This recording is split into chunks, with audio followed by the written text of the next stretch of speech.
I'm in my car a lot because on any particular day I'm driving anywhere from 150 to 300 miles a day, considering all the travels that I have to do. So I'm constantly listening to sports talk radio. I'm constantly online, reading the newspaper or reading, whether it's at ESPN.com, Yahoo, and other outlets, NFL.com, NBA.com, MLB.com, et cetera, et cetera. I just make sure that I'm connected to what's going on currently. The mistakes that Allen Iverson has made throughout the years is because they're his guys. I know for a fact, I can count at least 10 times where Allen Iverson took the blame for stuff his boys did. And he just ate it. That's my boy. And we going down together. And I remember one time I said to him, and he never forgot it.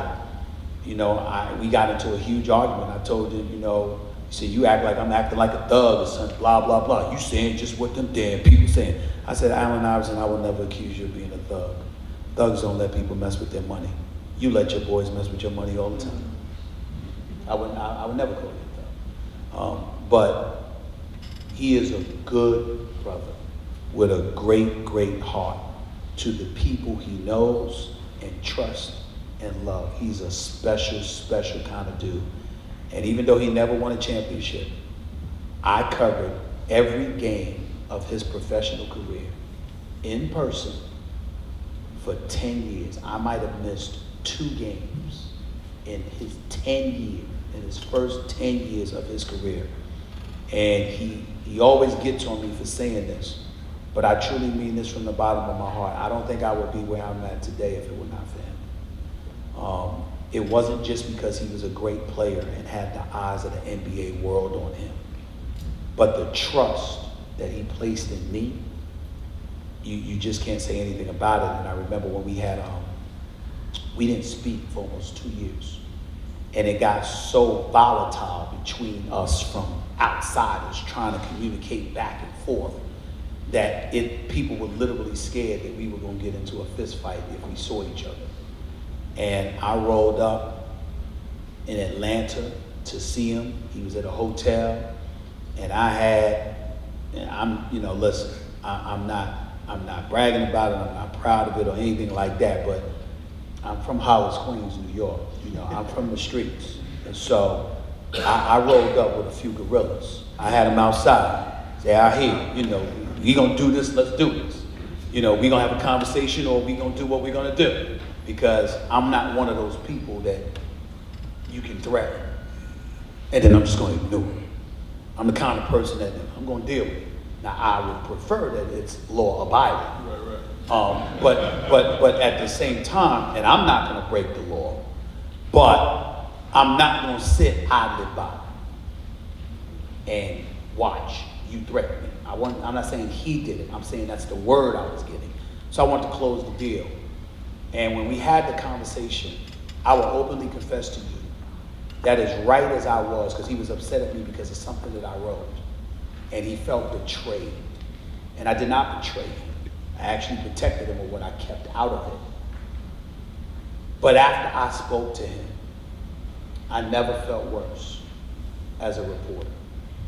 Because he looked me in the face and he said to me, he said, it's not that you did anything wrong. It's that it was you. It's that it was you. He was not hurt by the story at all. He was hurt that it came from me and that I hadn't reached out to him. But then he found out I called his mama, I called his coach, I called his teammates, I called his boys, I called everybody looking for him. He didn't know that. Nobody told him that. And so when he realized that, he was fine, and we've been like brothers ever since. But what I remember from it is that he looked me in the face and I saw a guy that was genuinely crushed by the fact that it was me.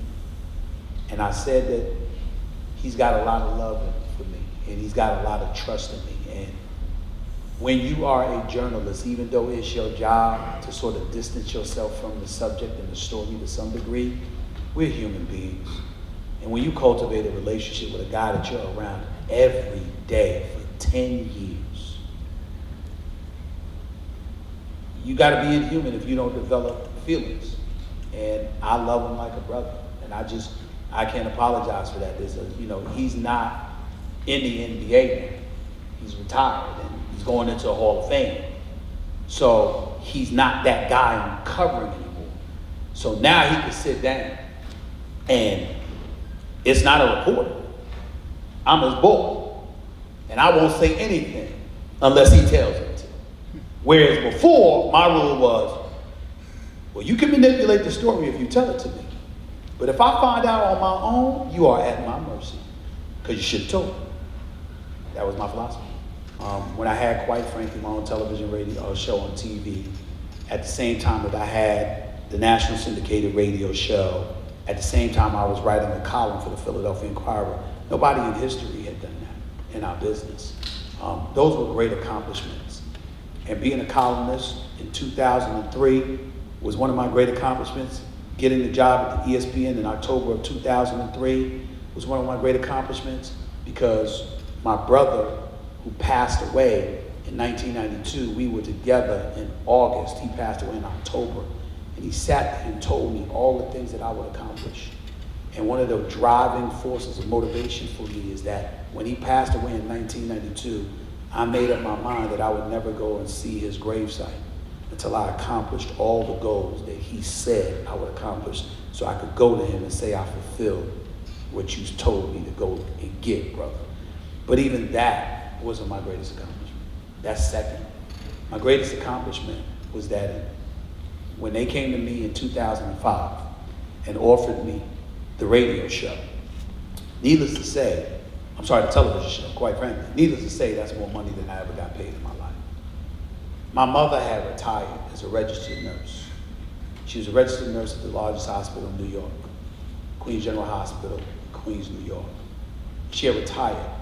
She had just enough money to pay her mortgage. So she had to go out there and work. So whether it was a part-time job in a nursing home, or whether it was at the police athletic league down the block, she was doing these things to get extra cash. When they gave me, my man Mark Shapiro, who now runs IMG, he was the president of ESPN at the time.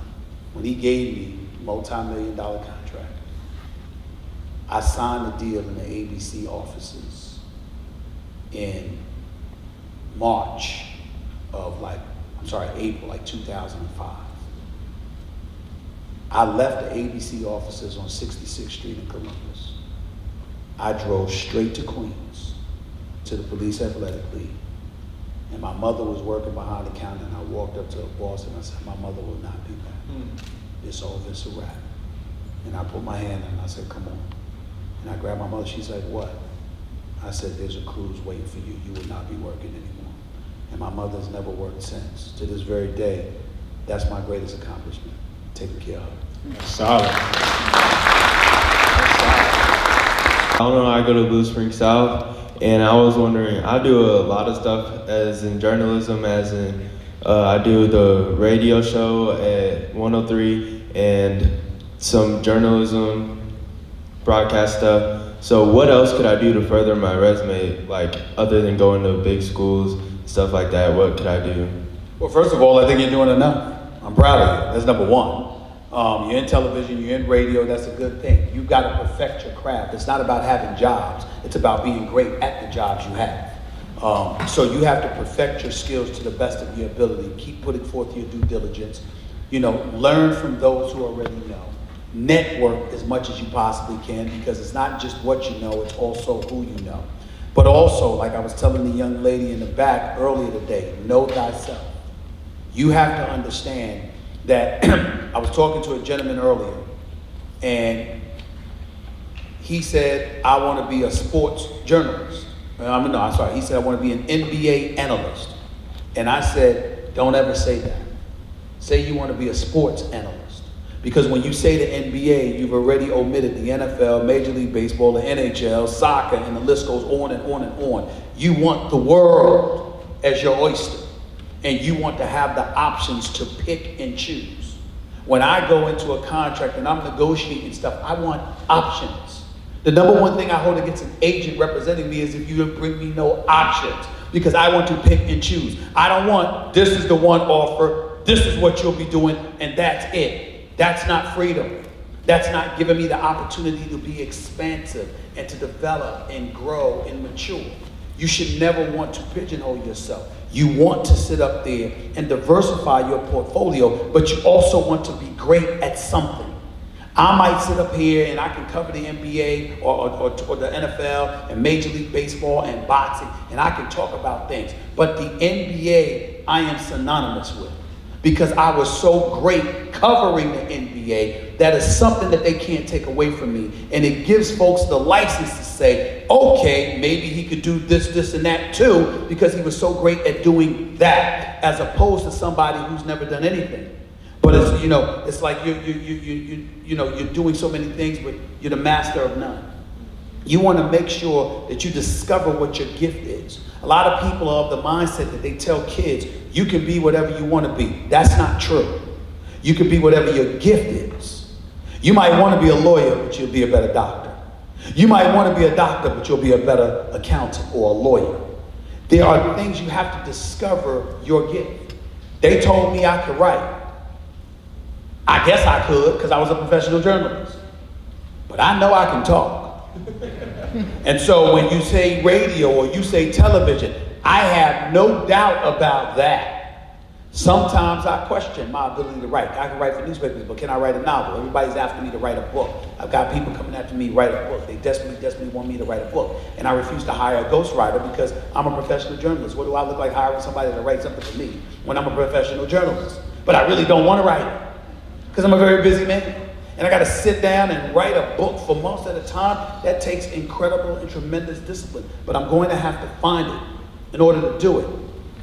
But the reason why it's such a challenge for me is because it's a challenge to me as to whether or not that is my gift. Whereas I know on radio and television, that is my gift.